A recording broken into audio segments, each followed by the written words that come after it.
Okay, we meet again. I'll tell you my agenda, and it is a free for all. Whatever questions you have for Polly, whatever you want to work on with Polly, we have time here now for that. My agenda, which I was just informing her of, since we are looking at giving sessions this month, is I was asking Polly, how do we come to a session? Like, how does she come to sessions? How do we come to sessions in a way that's not transactional, right? I'm going to give you something, I'm going to get something, not transactional. Let love Radiate. let love radiate without concern for results. There was one more we said. Um, I forgot what it was.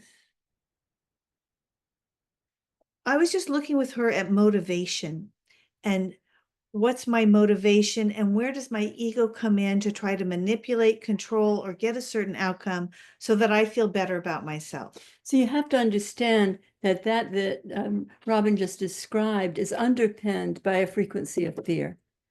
So anytime you have an ulterior motivation or you're moving into the transactional, anytime you have an outcome that you're attached to, that's underpinned by fear. And so the freedom for the connection, for the best outcome, which is not available necessarily to you, even whatever they may say that your client.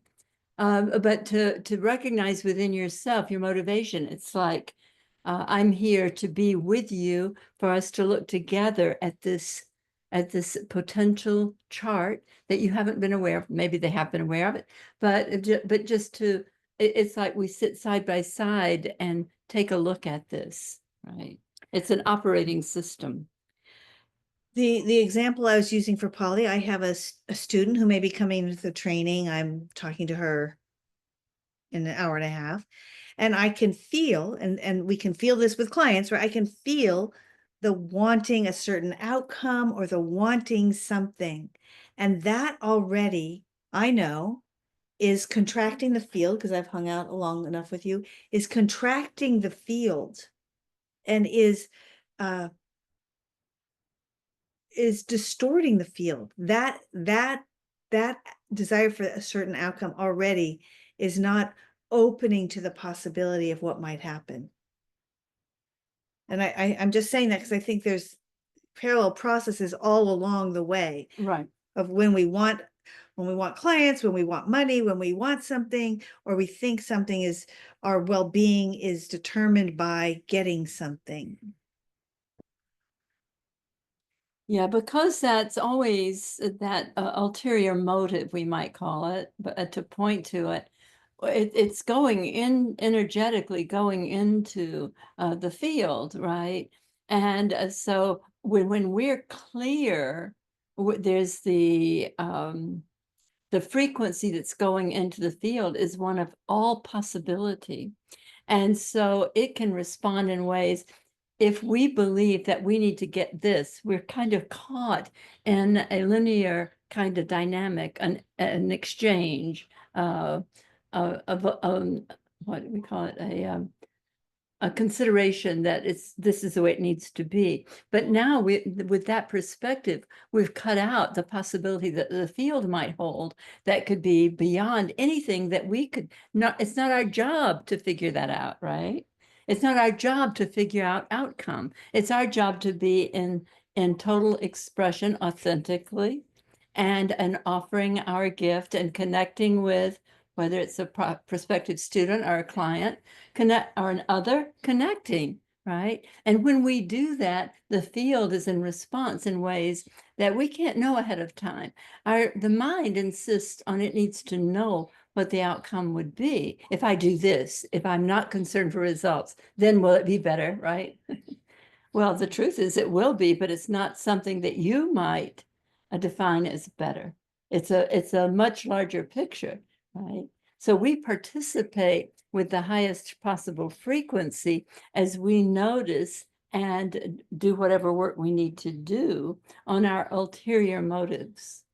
Like, I need to get money, I need to get a student, Right. Do you guys feel like, I just feel like, oh, it's so relaxing That to is. think all I have to do is connect Yep. That's authentically. right. Tell the truth. That's the only job I have.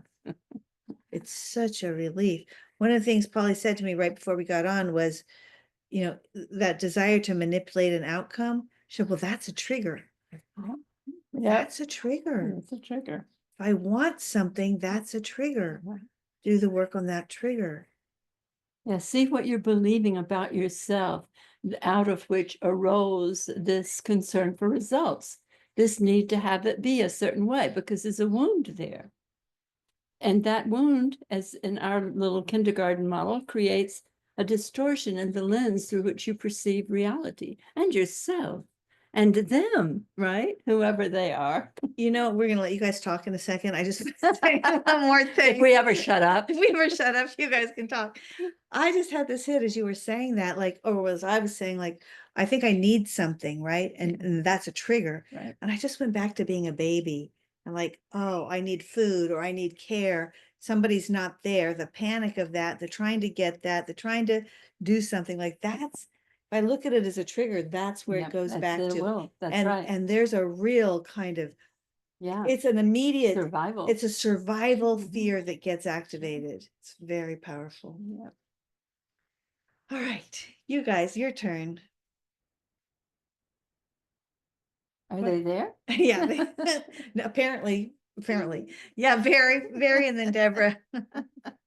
I just want to say, like, I really identified like with what you just said, and especially as it led up to the trigger, because the whole time I was listening to you, I'm like, right, and I can see how I'm going to attach my value, to what outcome somebody else is going to get from that interaction. And I can imagine showing up, not transactionally. I can imagine showing up and inviting the divine in, and I can still imagine somehow equating my value to that person for that interaction to the result that they get. There's something right there at the end that I'm like tripping over a little bit. And I know when you said about the panic, of not getting something and having to figure out how to get it or how to at least feel comfortable not getting it or how to get it and or not get it, but find a way to feel safe, all that stuff. And I know the 6 steps, but I think even with the 6 steps, like some of the work I've already done with that, I can imagine being in that vulnerable place, I guess is my point, where not only am I, if it's one thing for me to open up to somebody else, it's another thing to ask somebody to open up to me and to hold that, you know, precious gift of what they're opening up with. It's different. I guess I'll just say it's different for me to come forth without with a little bit more of a abandon and open to what might happen. But that sense of responsibility is going to be a hard one to kick for me in terms of somebody else's experience. So I just want to say that. That's that identity of That's right. responsibility. Mm. Oh, yeah. I have Oh, that, I yeah. have that same responsibility identity. Yeah, well, you're gonna say something, Polly? Well, it's that's the awakening. One aspect of it is to reclaim your attention from out there, right? When I do a session with somebody, my attention is present here, knowing the truth of who they are, who I am, and then expressing without concern for results, because that concern for results is a frequency of fear, and that will obfuscate, cloak the possibility in the connection. It just does. Mm. And so our freedom, everything that is, um, everything that's alive and viable and true, you have access to it in your expression. When it's responded to with the apparent other, then the connection is made. If it's not, then it's not energetically a frequency, but your job is to be true north on your own side in authentic expression and trust. Right. I, I, Your attention out on whether or not they got it or whether or not you connected with them is an imposition. It's a distortion field. Yeah. It comes from a wound. I'll add that, like, I think in my career, like, and in my relationships and friendships where I'm not sitting across from somebody in a situation where I'm going to talk to them about their Right. human design, but if I just am coming into any conversation naturally, I've been given feedback that, like, people, I'm not thinking transactionally in a lot of those conversations, and I'm fully present, and I've gotten a lot of feedback that people feel that from me and appreciate that from me. So I think it's when I apply it into like actually doing this work that I'm feeling that pull. Because if I just pretended I wasn't doing this work, I would probably be better off. But thank you. I hear that. Thank you. So good. Yeah, that's a perfect correlation to an experience you've had and now applying it to this. Yeah. Good. Thank you so much.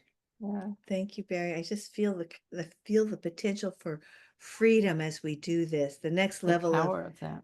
of opening into a free space with people. It's really powerful. Yeah, Cindy. Deborah was here and had her hand raised, but she disappeared. She had to go handle something, so you're up.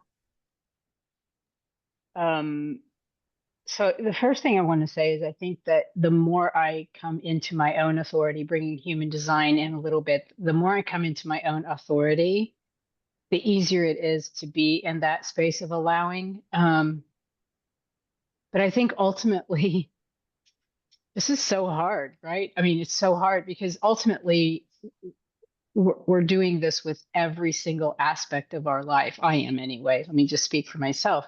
So it becomes an allowing of everything, which is the lack of resistance ultimately, right? Like that's the ultimate goal here. Sorry about my dogs. They're crazy right now. But I think that it's and we talked a little bit about this, Polly. It's like the transactional piece comes in from expectations. So in the allowing of the unknown space and the not needing to control the outcome, you get to that place of what some people call it surrender, whatever. I like allowing, just a space of just allowing what shows up to show up and living from that space. And when we did that exercise on the identity center, Kelly asked me, who are you? And I said, this was surprising. My answer was surprising. I said, I'm just witnessing this body and this mind. That's all. I'm just witness. And I didn't even know I was going to say that because normally I'm grabbing for an identification, but I think it's just like freeing up space to allow. I don't know if I'm making any sense, but thanks for giving me the space to not make sense. I think it's perfect. You're making perfect sense. You're Exactly. pointing to a teaching of Polly's, that teaching of allowing. That's right. That is so, it's like the antidote to resistance. And all resistance is a trigger and is a wound.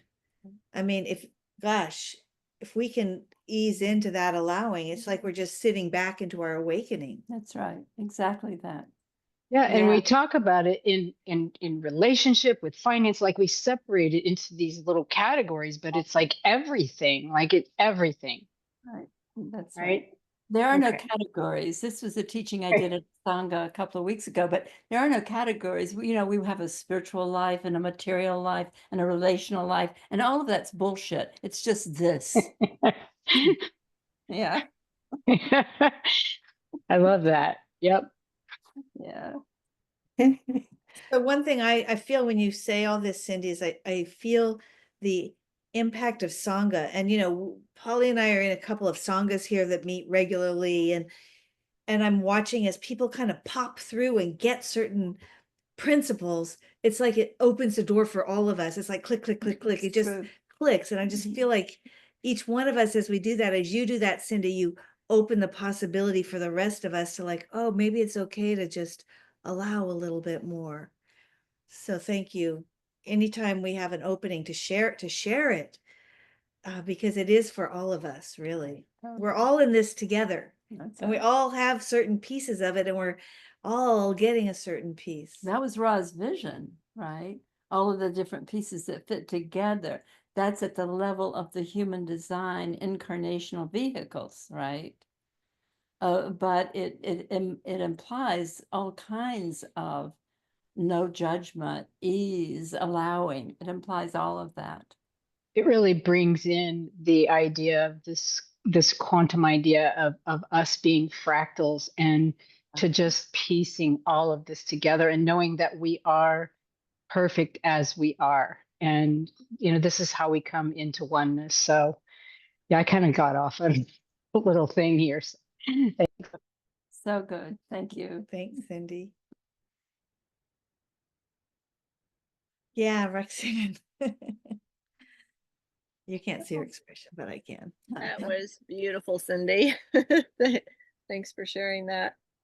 All right, so I've been, let's see, working with Polly for, I guess, about 7, 8 years at least. So I'm very familiar with that. I'm very new to human design. And I had a session yesterday, and I found myself wanting to get all right, so here, I don't know how to say this. I find myself wanting to go to the 6 steps rather than to the chart sometimes. It's just this natural thing, because I'm thinking, what good is it to tell them, oh, this is why you have an issue with this? I mean, it's like, I want to deal with the trigger, the issue. It's like them knowing it, how is that going to help them? I don't know. So I'm not, yeah, and so we didn't go there because I thought, okay, this is a human design session. I guess my question would be how to, or maybe, I don't know, maybe I just need to do my sessions the way I do my sessions. What I love what are your thoughts, Robin? I You- love that. I mean, I think it doesn't hurt, it won't hurt you to practice. Like the artists, they practice drawing it, they draw the figures and then they go to abstract. It doesn't hurt to have that foundational piece, so you have that possibility. But what I hear, the space that you hold is the space of possibility of working your triggers to coming home to yourself. And then we can look at human design, but we're going to be, you hold the space of working it, like working it. Or are you pointing to The 6 steps. Yeah. And that can be a follow-up session too, I would think. At the heart of the matter, for a person to actually get the functionality of their design is really, really helpful. Right? Yeah. I mean, it's been tremendous for me, which, that's what this year-long journey has been about for me. I'm doing the certification track because I have the 1 in my profile and I like to go deep, and I know if I wasn't doing the certification track, I wouldn't take the homework as seriously and I wouldn't dive in as much. So, but this really is, for me, a personal journey. And if I end up doing sessions for others after the year, great. But if not, that's okay. Cause I mean, it's been a total game changer for me to just embrace my design and not judge it like I had been doing, because my life didn't look like everybody else's. Not at all. So here's the thing, or here's a thing. Uh-huh. The truth is, it's a personal journey for everyone. That is the core of it. Yeah. We can say it's this, but it's really for us. Yeah. And the overflow, it's kind of the tricky way. It's kind of a trick. The overflow of us understanding ourselves, there is a natural wanting to, when it's done for you, you see someone struggling, hey, this might help. I don't know. This Mhm. but help me understand myself. Yeah. Yeah, the idea of awakening through, is that, I mean, awakening through human design, it already implies a beyond the human design, right? Mhm. It implies that there is not, so we wouldn't call it a goal, but a potential, a possibility that is that awakened state. And but at the level of the credential and the ability to help people see their design, I mean, it's helpful for everybody to realize if they are, say, a projector, or if they are a generator. I mean, that part of the mechanics is very helpful, as we all know. Mhm. Barry, I saw your hand. I just want to say, right before we got on the call, Polly was talking about, when you give someone a session, you're basically saying, you've got this new vehicle and this is your operating manual. And let me tell you how to use it optimally. That's part of what we're doing. That's not the whole, that's part of what we're doing. But I think of that with you, especially Roxanne. That's right.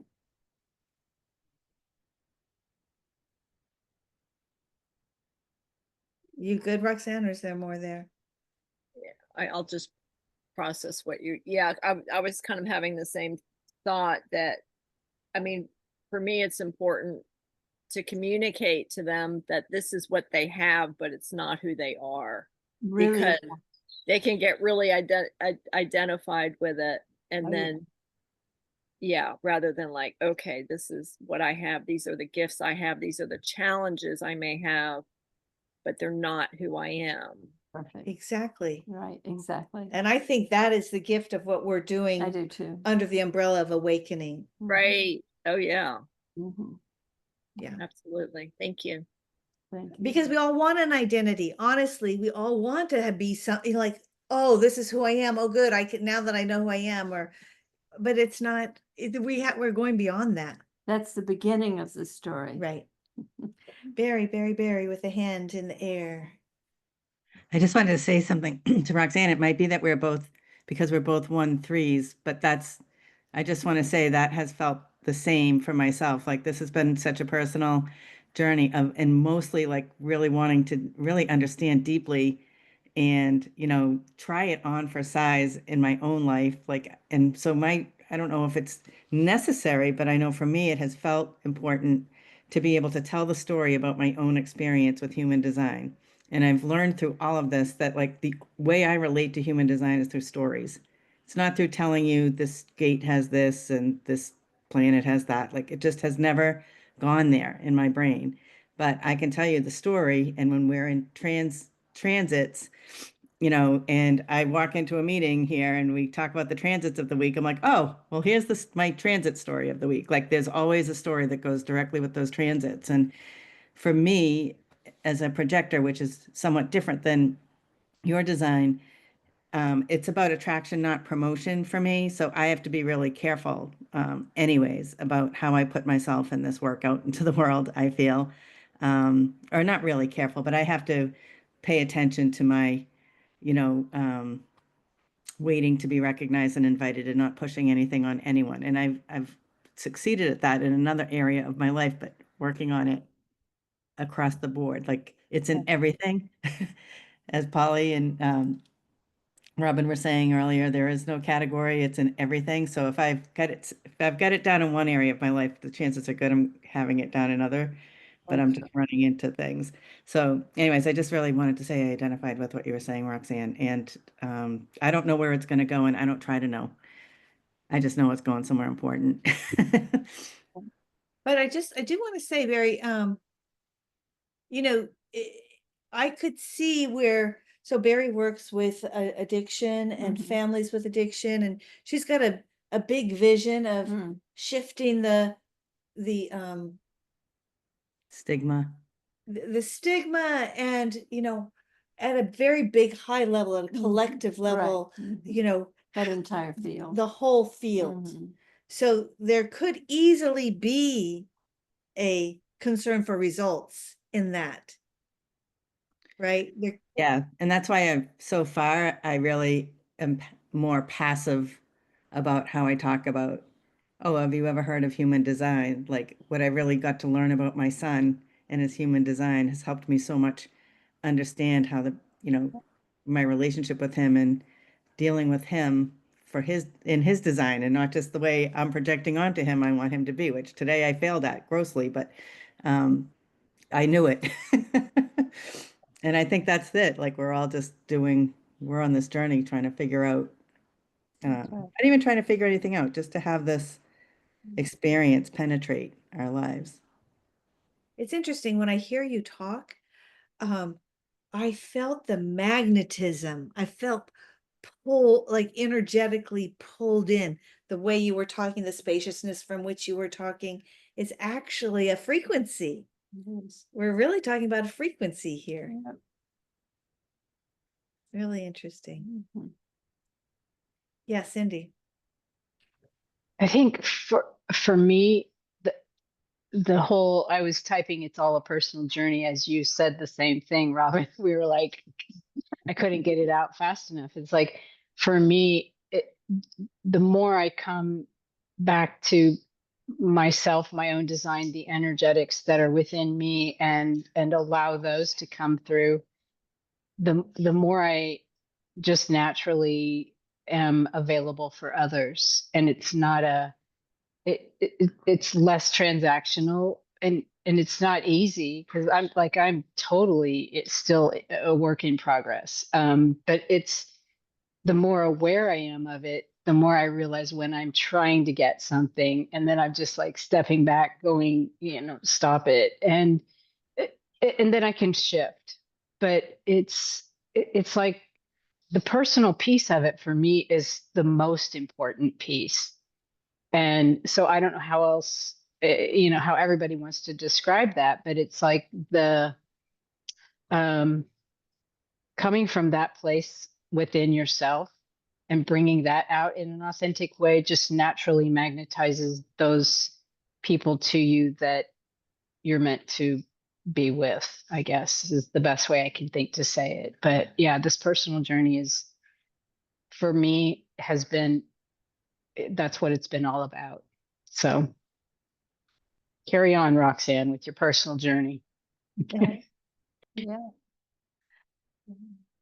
Karina, Jean-Vivi, anything, either of you, any questions, any thoughts, any curiosities, any stories, anything either of you want to share? You don't have to, but there is the space for that.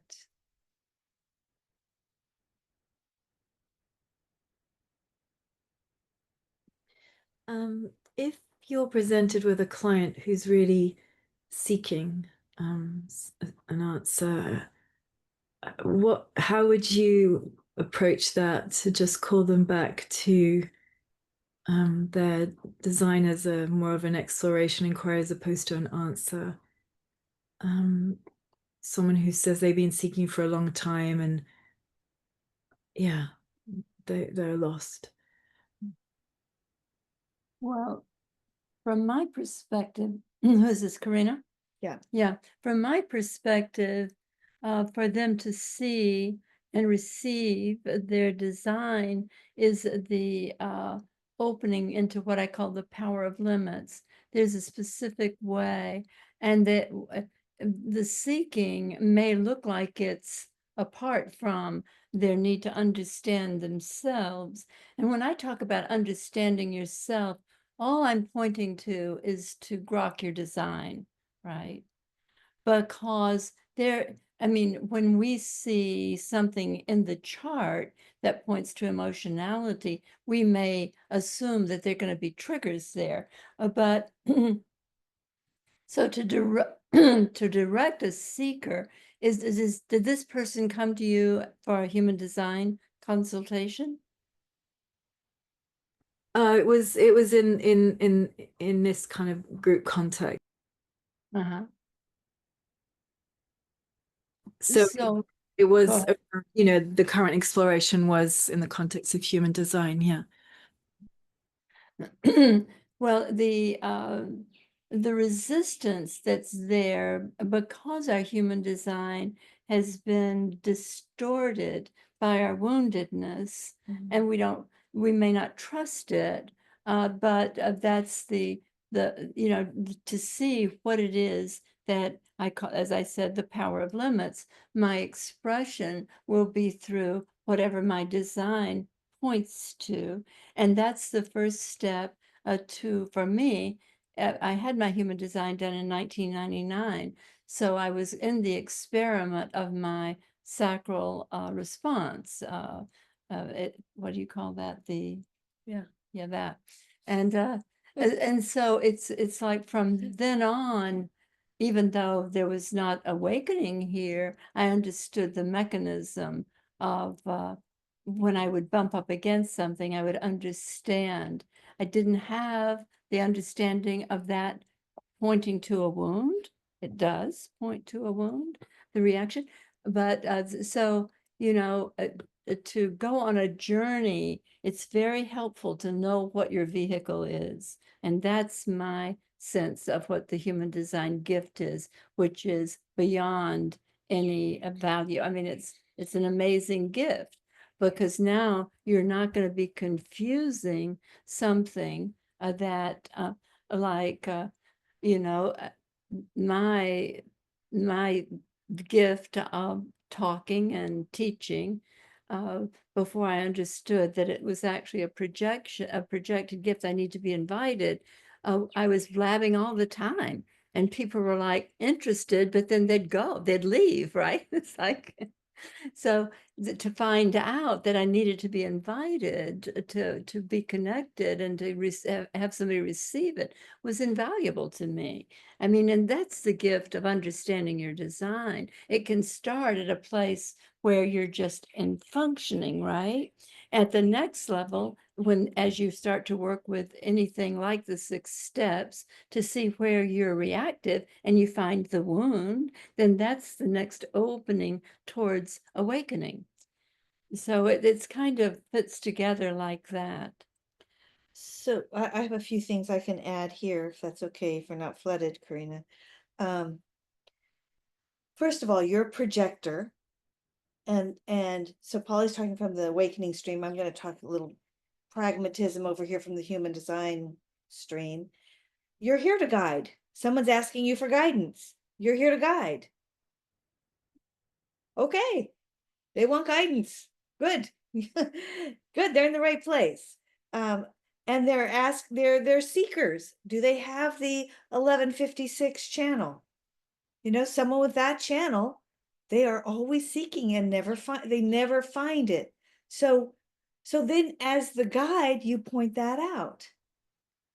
Or you can look, I never thought of it this way, but you can look at the chart for where the hungry ghost is in the chart.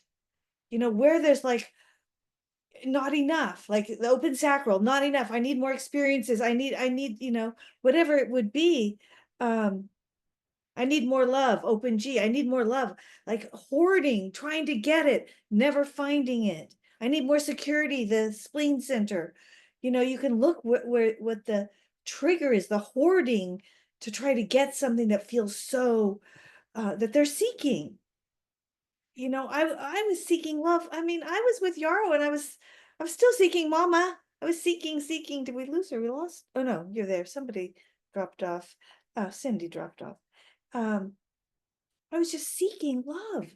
I was just like I was crazed about it. I was like, are you my mom? Are you my mom? Are you my mom? Are you my mom? Just this hungry desire coming from a not nurturing family system. So that was my hungry ghost until I, found that I was the love I was seeking, which is what the 6 steps does over and over again. We're the one that we're actually seeking. Right? We put it out there, but it's us.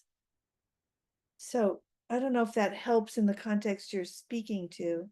Yeah, it was just, I've got them off going. Yeah, no, that's really useful as to how I would approach someone, because so far I've only done sessions with people that I already know. And I was just wondering about the potential of doing a session with this person and how I would approach it. I wasn't even in that, but it was just today basically. But yeah, I'm curious how that might be. Mm. Yeah. And there's just a couple things you bring up for me, like we can tend to merge with people. They want that, we have to help them get it, right? Instead of, oh, that's what you want. Let's look at that. Let's look and see where that shows up in your chart. How that might show up for you.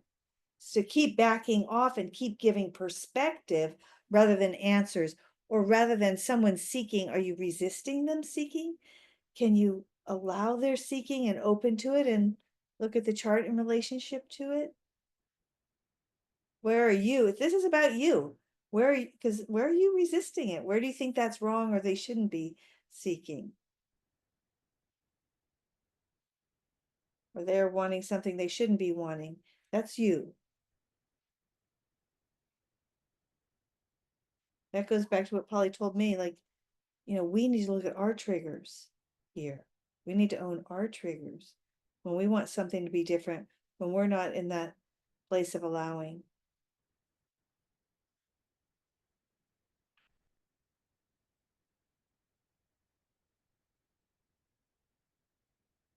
Okay, Jean-Vivi, we have 2 minutes. Anything that wants to be said or not? Well, I wanted to say about this identity thing. I never felt good in all the identities I had until I identified as a non-binary. That felt spacious and vague enough. It was not like it's not a role like I'm a father, I'm a son, I'm a teacher, I'm a thing. And it's kind of personal, it's curved onto myself. I don't care how people see me. If they call me Jean, it's fine. If somebody wants to call me Vivi, it's fine. But then I look at my chart and I have the Earth in 7 and the Sun in 13. And those are my two gates in my G center. And it makes sense. The yin and the yang, unconscious, are there. And it feels at home. And I know I'm neither. I am both. I cannot be incarnated without having yin and yang in some kind of balance, the balance that is. And it's like I felt my balance there. And it's really feels like a landing without really attachment. It's like, oh, okay, my body worker doesn't want me to be non-gendered. She wants me to be a man, and she's always showing my physiology as a male physiology. It's perfect. I'm so happy. It's true. I have a male physiology. So it's the confirmation. It's like, oh, okay. It took me that while. It's my design. It took me a while to find it. And then I feel really, I love this identity center, this G center. It makes sense, finally. Awesome, Jean-Vivi. Thank you.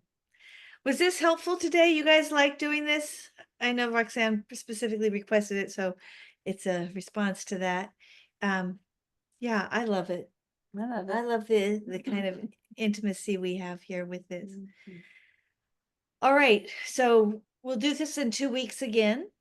So we won't do it this next week, and we'll do it in 2 weeks again, and we'll be doing the sacral center for the centers next week. All right, you guys. Love you. Aloha.